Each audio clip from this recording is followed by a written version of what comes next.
والناہون عن المنکر، اللہ تبارک و تعالیٰ کے بیان کردہ معروف کو پھیلانے والے اور اللہ کے بیان کردہ منکرات سے لوگوں کو روکنے والے، والحافظون لحدود اللہ، اللہ تعالیٰ کی حدوں کی حفاظت کرنے والے، وبشر المؤمنین، اے نبی صلی اللہ علیہ وسلم ایسے مومنوں کو آپ جنت کی بشارت سنا دیجئے، ایسے مومنوں کو جنت کی بشارت سنائیے۔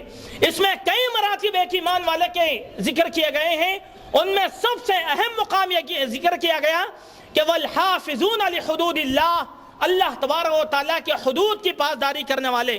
چنانچہ اللہ تبارک و تعالیٰ سورہ نساء کے اندر ارشاد فرماتے ہیں، سورہ نساء کی آیت نمبر 14 میں اللہ کا ارشاد ہے وَمَن يَعْصِ اللَّهَ وَرَسُولَهُ وَيَتَعَدَّ حُدُودَهُ يُدْخِلْهُ نَارًا، جو کوئی انسان اللہ کی نافرمانی کرتا ہے، نبی کریم صلی اللہ علیہ وسلم کی نافرمانی کرتا ہے اور اللہ اور اس کے رسول کو حدود کو پامال کر دیتا ہے، اللہ اور اس کے رسول کے بتائے ہوئے حدود کی پاسداری نہیں کرتا، تو اللہ تبارک و تعالیٰ اس کو جہنم کے اندر داخل فرمائیں گے، خالدن فیہا، جس میں وہ ہمیشہ رہنے والا ہے، وَلَهُ عَذَابٌ مُّهِينٌ، ایسے انسان اور باغی کے لیے تو اللہ تعالیٰ رسوا کن عذاب رکھا ہے۔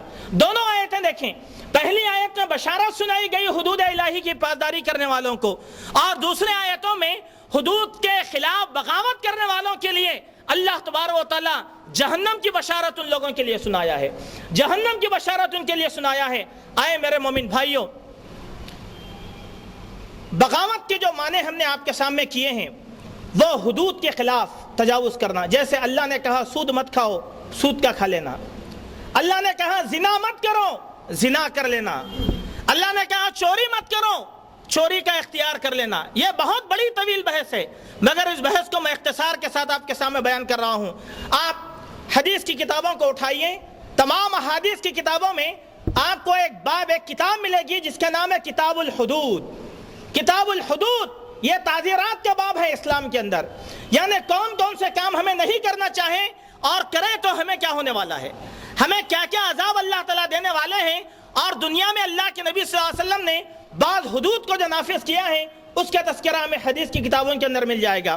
اب ایک انسان ایسا ہے جس کو حدود الہی کی کا خیال نہیں ہے، نادان ہے، ان پڑھ ہے، گنوار ہے، گاؤں میں رہتا ہے، اس کو اسلام ہی نہیں معلوم ہے، لیکن وہ نواقفیت کی بنیاد کے اوپر اگر کوئی کام کرتا ہے تو اللہ تبارک و تعالیٰ اس کو معاف کرنے والے ہیں۔ نواقفیت کی بنیاد پر، کم علمی کی بنیاد پر، لا علمی کی بنیاد پر اگر کوئی انسان غلطی کرتا ہے اور اس کی غلطی حدود کو تجاوز کر جاتی ہے تو اللہ تبارک و تعالیٰ اس کی غلطی کو معاف کرے گا، لیکن معرفت کے بعد، جاننے کے بعد اگر کوئی غلطی کرتا ہے تو اس کی غلطی قابل معاف نہیں ہے۔ چنانچہ اللہ تبارک و تعالیٰ سورہ توبہ کی آیت نمبر 97 میں ارشاد فرماتے ہیں الاعراب اشد کفرا و نفاقا، بدوی جو ہیں، گاؤں والے، گنوار جو ہیں، یہ اپنے نفاق اور کفر میں بڑے پکے ہیں، بڑے پکے ہیں۔ پھر اس کے بعد فاجدروا، اور ان کو تو پکے رہنا ہی چاہیے، کیوں؟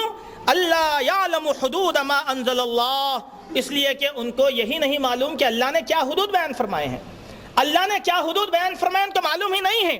اس کے بعد دیکھیں علی رسولہ واللہ علیم حکیم، اللہ نے نبی کریم صلی اللہ علیہ وسلم پر جو حدود بیان فرمائے اس سے اس گنوار کو واقفیت نہیں ہے، اسی لیے اس گنوار کا سخت رہنا، اس گنوار کا اپنے مزاج کے اندر ترش روی اختیار کرنا، یہ قابل گرفت بات نہیں ہے۔ اللہ تعالیٰ پھر فرماتے ہیں کہ اللہ تعالیٰ حکمتوں والا ہے، اللہ تعالیٰ بہت جاننے والا ہے۔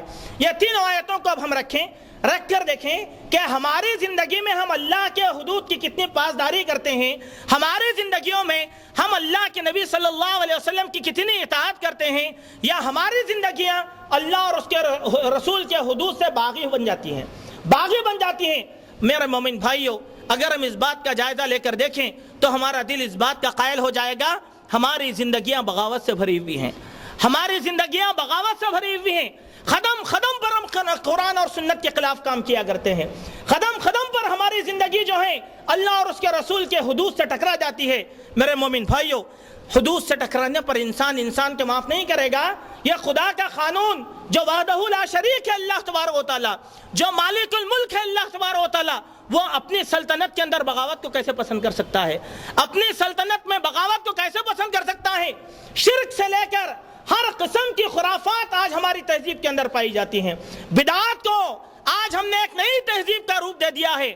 جب ایسے عقل کے گاڑوں سے کہا جائے کہ بھائی یہ تو اللہ کا کلام ہے, یہ نبی کریم صلی اللہ علیہ وسلم کی سنت ہے, تو وہ سنت سے ٹکرانا برداشت کر سکتے ہیں, لیکن اپنے مزاج میں تبدیلی لانا ان کو گوارا نہیں ہوتا. چنانچہ ایک حد میں آپ کے سامنے ایک حد کا تذکرہ کر دوں. ایک عمومی بات ہے کہ رمضان المبارک کا مہینہ جب آتا ہے تو اس مہینے کے کچھ فضائل اور کچھ احکام اللہ نے بیان فرمائے, اور نبی کریم صلی اللہ علیہ وسلم نے اس کے متعلق کچھ احکام بیان فرمائے. لیکن ایک حد دیکھیں آپ جس کو اللہ نے حدود اللہ میں شامل کیا, وہ یہ سورہ بقرہ کی آیت نمبر 187 میں اللہ تعالیٰ فرماتے ہیں احل لکم لیلۃ الصیام الرفث الی نسائکم ہن لباس لکم وانتم لباس لہن. اے لوگوں سن لو یہ بات کہ رمضان کے راتوں کے اندر تم جو ہیں اپنی نفسانی خواہشات کی تکمیل کر سکتے ہو, اپنی بیویوں سے میل ملاپ رکھ سکتے ہو, اپنی بیویوں سے مباشرت کر سکتے ہو. کب؟ روزوں کی رات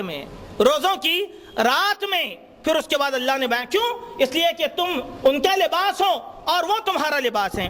پھر فرمایا اللہ تبارک و تعالیٰ نے کہ علم اللہ انکم کنتم تختانون انفسکم فتاب علیکم وعفا عنکم. دیکھو اے لوگوں, تمہاری ظاہری اور باطنی دونوں خیانتوں سے اللہ بالکل واقف ہے. تم ظاہراً جو خیانت کرتے ہو اس سے بھی اللہ واقف ہے, جو چھپا کر گناہ کرتے ہو اس سے بھی اللہ تبارک و تعالیٰ واقف ہیں. لیکن یہ اللہ کا کرم ہے کہ اس نے تمہاری توبہ کو قبول کر لیا اور تمہاری لغزشوں پر اللہ نے پردہ ڈال دیا. فَالْآنَ بَاشِرُوهُنَّ وَابْتَغُوا مَا كَتَبَ اللَّهُ لَكُمْ. اور اب ایک بات سنو, تم شوق سے اپنے خواہشات پوری کرو, اور اللہ تبارک و تعالیٰ نے جو صحیفہ تمہاری طرف نازل کیا ہے, جو کچھ اللہ نے تمہاری طرف احکام نازل کیے ہیں, ان احکام کی تم پابندی کیا کرو. وَكُلُوا وَاشْرَبُوا, خوب کھاؤ اور خوب پیو. حَتَّى يَتَبَيَّنَ لَكُمُ الْخَيْطُ الْأَبْيَضُ مِنَ الْخَيْطِ الْأَسْوَدِ مِنَ الْفَجْرِ, یہاں تک کہ سفید دھاگا کالے دھاگے کو وعدے نہ کر دے. سفید دھاگا کالے دھاگے کو وعدے نہ کر دے. ثُمَّ أَتِمُّوا الصِّيَامَ إِلَى اللَّيْلِ, پھر تم اپنے روزے کو شام تک پورا کرو. وَلَا تُبَاشِرُوهُنَّ, اور تم ایسے وقت میں اپنی بیویوں سے دور رہو, اپنی بیویوں کے مباشرت سے دور رہو, نفسانی خواہشات سے دور رہو. وَأَنْتُمْ عَاكِفُونَ فِي الْمَسَاجِدِ, جب تم مسجد میں معتکف ہوتے ہو, اعتکاف بیٹھتے ہو. تِلْكَ حُدُودُ اللَّهِ, یہ اللہ کے بیان کردہ حدود ہیں, یہ اللہ کے بیان کردہ حدود ہیں. فَلَا تَقْرَبُوهَا, ان حدود کے قریب بھی مت جاؤ. كَذَلِكَ يُبَيِّنُ اللَّهُ آيَاتِهِ لِلنَّاسِ لَعَلَّهُمْ يَتَّقُونَ. اسی طریقے سے اللہ لوگوں کے لیے اپنی آیتوں کو کھول کر بیان کرتا ہے تاکہ لوگ متقی بن جائیں, تاکہ لوگ بیماریوں سے بچ جائیں, گناہوں سے بچ جائیں. یہ پوری آیت تھی جس کو میں نے آپ کے سامنے پڑھا ہے. اس آیت کے اندر جو بات حدود اللہ میں شمار کیے گئے وہ کیا ہے؟ دیکھیں, سب سے پہلی بات اللہ نے بیان فرمایا کہ تم رمضان کی راتوں میں اپنی نفسانی خواہشات کی جائز تکمیل جو کرنا ہے کر لو, کر سکتے ہو. کب تک؟ جب تک کہ سفید دھاگا تمہارے سامنے واضح نہ ہو جائے, جب تک کہ سفید دھاگا تمہارے سامنے واضح نہ ہو جائے, اور اس وقت سے جب کہ سفید اور کالے کی تمیز تم کو پوری نہ ہو جائے, یعنی صبح نہ ہو جائے. جیسے ہی صبح ہو گئی تو تم اپنے خواہشات کو چھوڑ دو, صبح ہو گئی اپنے خواہشات کو چھوڑ دو. جیسے ہی شام ہو گئی پھر تم آزاد ہو, پھر تم آزاد ہو. تو روزے کے اوقات میں جن جن چیزوں سے ممانعت کی گئی اس کو حدود اللہ کہا اللہ تبارک و تعالیٰ نے. روزے کے درمیان روزہ رکھتے ہوئے جن جن چیزوں کی نشاندہی کر دی گئی کہ روزہ رکھنے کے بعد یہ نہیں کرنا ہے, یہ نہیں کرنا ہے, یہ نہیں کرنا ہے, اس کو کیا کہا؟ حدود اللہ. پھر ایک بات یہاں پر قابل توجہ یہ ہے کہ غروب شمس کے فوراً بعد اللہ تبارک و تعالیٰ نے افطار کا حکم دیا. اللہ اکبر. حدود اللہ میں جو چیز شامل ہوئی, جو خاص بیان کرنے کی جو حد ہے جس میں ہماری نافرمانی کثرت کے ساتھ چلتی ہے, وہ کیا ہے معلوم؟ کہ شام جیسے ہی ہو گئی تو تم افطار کر لو, شام جیسے ہی ہو گئی تو تم افطار کر لو. اب دیکھیں آپ, جیسے ہی سورج غروب ہو گیا, غروب آفتاب ہو گیا, ہوتے ہی ہمیں حکم دیا گیا کہ اب ہم افطار کر لیں اور اپنے آپ کو آزاد کر لیں, افطار کر لیں اور اپنے آپ کو آزاد کر لیں. غروب آفتاب کے بعد بھی اگر کوئی انسان شام کا انتظار کرتا ہے اور مزید اندھیرے کا انتظار کرتا ہے تو وہ انسان اللہ کی حد کو متجاوز کر رہا ہے، اللہ کی حد کو متجاوز کر رہا ہے۔ یہاں عمومی طور پر لوگ یہ غلطی کرتے ہیں کہ فرض کر لیں اگر 6 بجے افطار ہو رہا ہے، غروب آفتاب 6 بجے ہو رہا ہے، سورج غروب ہو گیا اور غروب ہوتے ہی آسمان پر شفق آ گیا اور آپ افطار کرنے کے مکلف ہیں، فوراً افطار کر لیں فوراً۔ اب آپ کہہ رہے ہیں بھائی اتنی بھی جلد بازی کی کیا ضرورت ہے، 5 منٹ انتظار کرو، 10 منٹ انتظار کرو، تھوڑا اندھیرا ہونے دو۔ میرے مومن بھائیو، جو تھوڑے کی تمیز ہم نے کیا ہے اس تھوڑے کا نام بغاوت ہے، اس تھوڑے کا نام بغاوت ہے۔ یہی بات میں آپ کو عرض کرنا چاہ رہا ہوں، اس تھوڑے کا نام اللہ تبارک و تعالیٰ نے کیا رکھا؟ بغاوت رکھا اللہ تبارک و تعالیٰ نے۔ اب آپ یہ سوال کر سکتے ہیں کہ بھائی 2 منٹ میں کیا ہوا، 5 منٹ میں کیا ہوا، 10 منٹ کی کیا جلدی ہے؟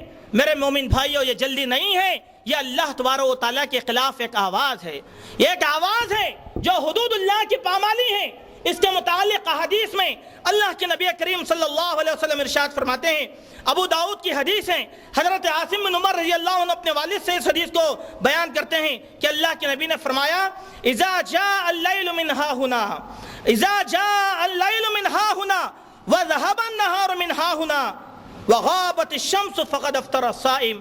اے لوگوں، ایک بات سن لو، جب دن ختم ہو جاتا ہے، ادھر سے دن ختم ہو گیا، ادھر سے سورج طلوع ہوا اور ادھر غروب ہو گیا، ادھر دن آ کر ختم ہو گیا اور ادھر رات شروع ہو گئی، فقط افطر الصائم، تو چاہیے کہ روزے دار کیا کر لیں؟ افطار کر لیں، انتظار نہیں، افطار کر لیں۔ ایک اور حدیث دیکھیں آپ، اللہ کے نبی صلی اللہ علیہ وسلم بیان فرماتے ہیں، ابو داؤد کی یہ حدیث ہے اور حضرت سلیمان الشیبانی